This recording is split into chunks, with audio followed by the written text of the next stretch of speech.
I don't know if you guys follow me on Instagram or if you follow my podcast on Instagram or if you even knew that I have a podcast, but I have a podcast with my best friend Taryn, and we are so excited because we are doing our very first live show. This is something we've been wanting to pursue for a while now. To all of my Southern California people out there, if you want to come hang out with me and Taryn and listen to our very first ever live podcast recording, it is going to be August 11th at the Irvine Spectrum Improv. There's a link that's going to be in my description box for you to get all the information, but again, August 11th at the Irvine Improv. Please come. I want to meet you guys. It'd be so fun to meet you guys, and it should be a good time. So if you're free, come, please.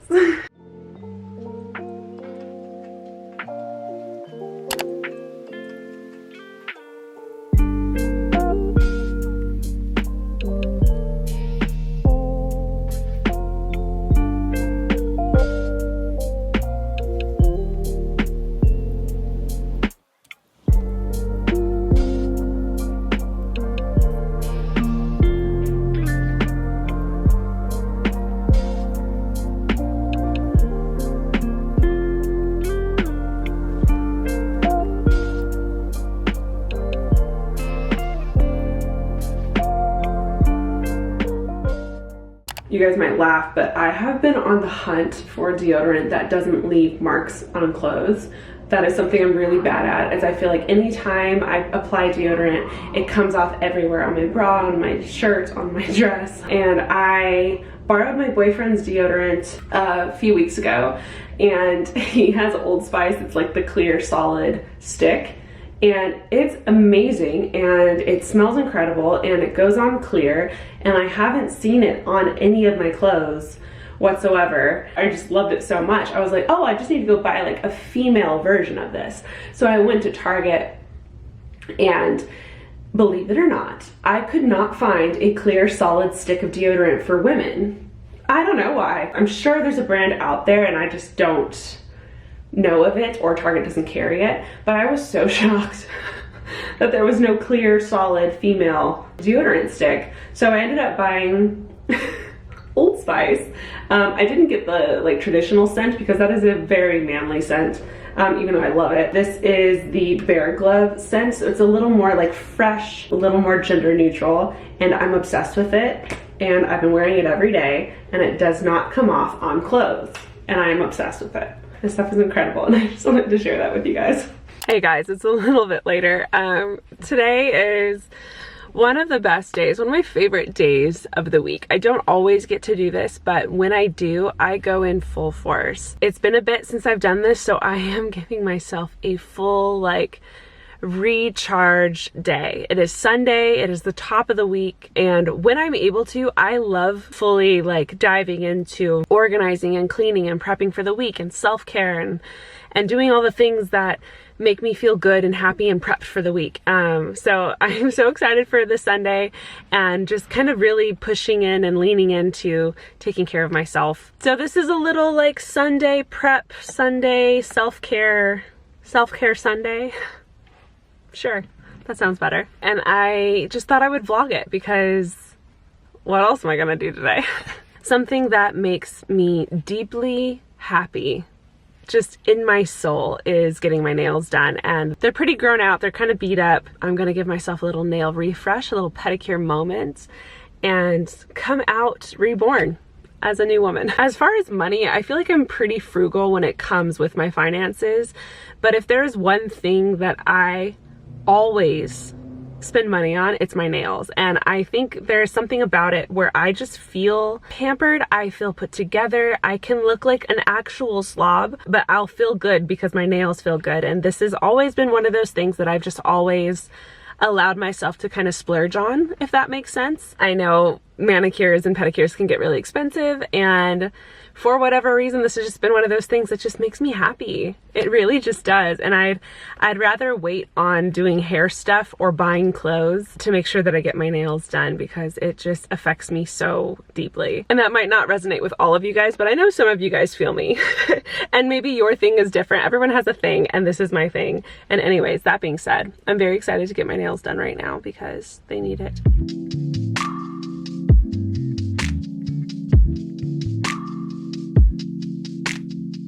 We are back from the nail salon and I am feeling fan-freaking-tastic. I know what you're thinking. You're like, Ashley, did you get the exact same color? I 1000% did. This is, I think I mentioned this in a vlog recently, but this is Let's Be Friends by OPI. It's their like Hello Kitty collection, which sounds a little girlish, but I'm obsessed with this color. It's like not white, but not pink, and very pretty. And then I think it just looks good on my skin in the summer because it makes me look a little more tan, and I'm living for it. So I got that on my hands and my toes because I love a matching moment and I hate when they don't match. I am going to grab some lunch because I'm starving. It's 12. I was talking about this with some friends recently, but I am a eat every single meal person. I can't not eat. So the second it's lunchtime, I'm like, all right guys, time for food.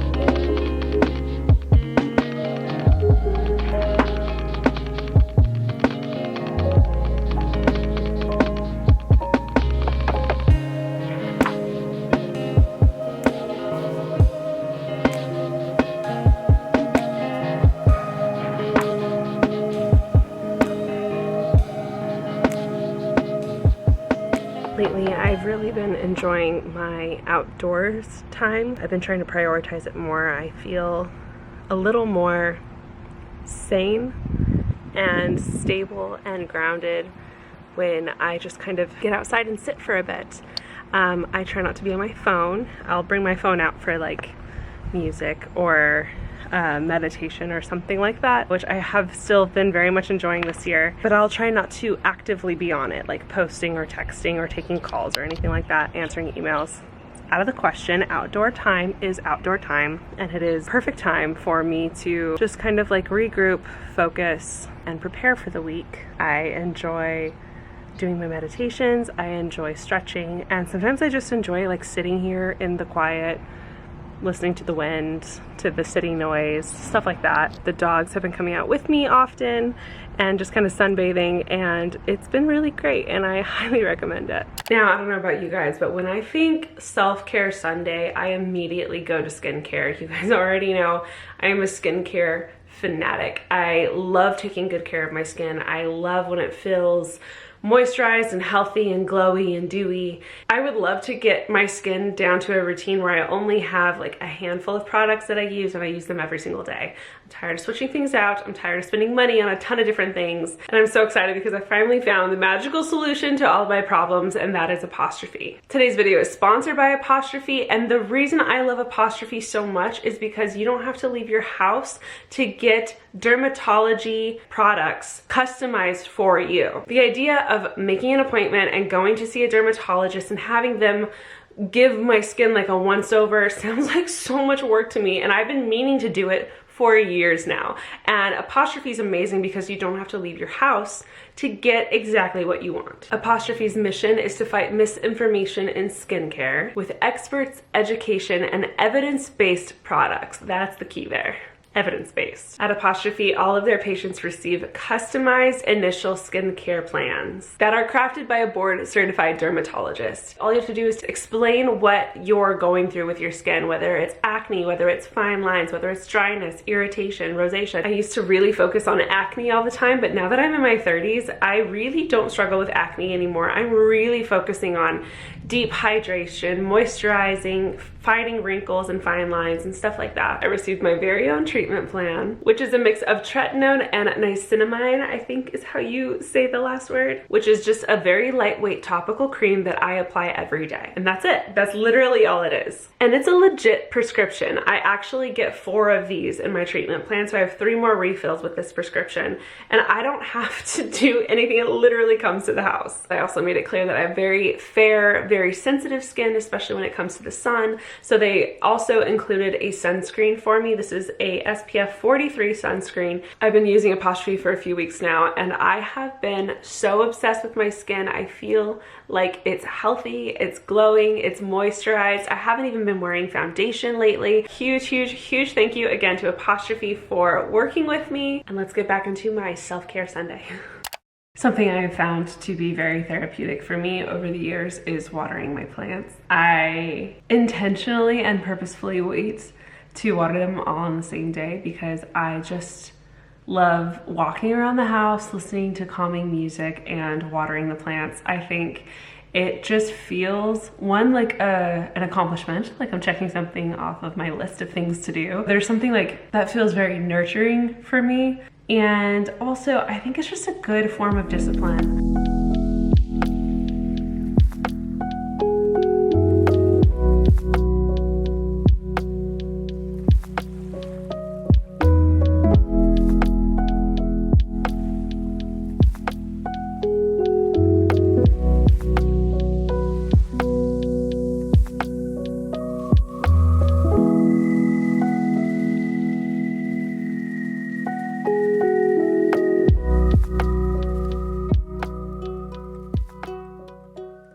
Okay, it's a little bit later and I got most of the things that I wanted to do done today, which I'm very excited about. I think I'm the type of person where I need to remind myself that Sunday is supposed to be a rest day. You know, you're supposed to not be as productive on Sundays. You're supposed to enjoy yourself. Now that all the cleaning's out of the way, I want to do something fun just for me, just because I love it. It's something that makes me happy. And lately, as of this last year, that thing has been reading. I used to be a reader like in high school and in like my first few years of college. I used to read a lot, and then life just kind of took over. Vlogging, YouTube, all that stuff just kind of took over, and I stopped reading for a while. And last year I decided I wanted to start again, and it wasn't like this big thing where I was like, I'm gonna read, you know, a book a week or something like that. I just grabbed a book and started reading again. And without trying, I've been reading like a book a month for the last year, and it has been life-changing. It has been life-giving, so peaceful and so relaxing. I found myself looking forward to it. I love like putting my phone down and reading and just getting lost in a story that has nothing to do with the world or my life. I have read a lot of self-help books in the past, and lately I've just been loving fiction. I just want a good story to get lost in. I just got a new book. This is called Counterfeit. This is on Reese Witherspoon's book reading list for the summer. Love her, so I figured I'd have to give it a shot. I accidentally got the large print edition. I have excellent vision. I don't know why I got large print, but I did. I just started this. I'm like not even a quarter of the way through it, but so far so good. I'm very excited. I'm gonna read this today. I decided I wanted to share some of my favorite books that I've read over the last year. These are books that if I could forget, I would love to read all over again because they were that amazing and that impactful. So I have a little list here for you guys. The first book that I started reading last summer, it was like last July, I believe, was The 7 Husbands of Evelyn Hugo. I read it in Palm Springs, and it was so hot in the summer that the binding literally fell apart. This was one of the best books. It was so good, fully intriguing, sucked you in. You didn't want to stop reading. Right after I read it, I started seeing it on socials constantly, all over the place, and everyone started reading it, and everyone's agreeing this is just a phenomenal book. So if you are looking for an easy read, something to maybe get you back into reading, or if you've never been a reader, something that is easy to read that will intrigue you and actually be fun to read, 7 Husbands of Evelyn Hugo. Green Lights by Matthew McConaughey is so inspiring. His life is wild and crazy, but he's the most positive person, an excellent storyteller. I read this front to back within like a week. It is so good. Also, side note, he has an audiobook version of this, and I almost wish I listened to it instead because he has just one of those really amazing voices. If you want to read this, you should, but also you should consider the audiobook. Verity is insane. It is kind of spooky, a little unsettling, not horrifying in any way, definitely more suspenseful. This was the second Colleen Hoover book I read. The first one was It Ends With Us. I don't have the book on me. I lent it to a friend, unfortunately, so I can't show you. But It Ends With Us and Verity, incredible. Highly recommend those. Again, super easy reads. You don't have to try. You just find yourself finishing the book overnight. I love her writing. I love her. Also, It Ends With Us is coming out with a movie, so very excited for that. It Ends With Us is so sad. You will sob, just so you know. You will sob. Two more. I just finished 1,000 Splendid Suns. This is from the same writer that wrote The Kite Runner. I don't know how to pronounce their name. I don't want to butcher it, but you know who I'm talking about. This is an incredible book about the story of an Afghan woman, actually 2 Afghan women, and just their lives, their life stories. It is beautiful. It is sad. There's a lot of emotional roller coasters, a lot of ups and downs that come with this book. Very heavy at some points, but honestly, just a beautiful, beautiful story. It just makes you love and appreciate women and appreciate the little things in life. And it's just, oh, it is so good. I don't want to give anything away, obviously, but please go read this. And then last but not least, I think everyone I know has told me that Where the Crawdads Sing is the best book they've ever read. And I've had this book for probably 2 years and I never read it. It just sat on my bookshelf and I just never really gave it the time of day. I did start reading it last year and then got overwhelmed by like the dialect that it's in, because it took me a long time to kind of get used to that. So I put it away. I finally picked it up again, I think last April, finished it. The dialect was not hard at all. It just took me a couple chapters to get used to it. It is the best story I've ever read. Favorite book by far. The movie comes out in July. I don't remember what day, but it's coming out in July and I'm so excited to see it. It was just inspiring, beautiful. The strength of this little girl is incredible, and you laugh, you cry, all the things. There is a little bit of a murder mystery involved, which I love. So this has everything you could ever want in a book. Where the Crawdads Sing, go read it. Go get the book and then go see the movie. So those are the books that I would love to read again. Highly recommend you guys check them out. I am going to sign off now and go enjoy the rest of my lovely Sunday. I hope you guys have a great rest of your day, and I will see you guys in the next video, which will be coming soon. Okay, bye.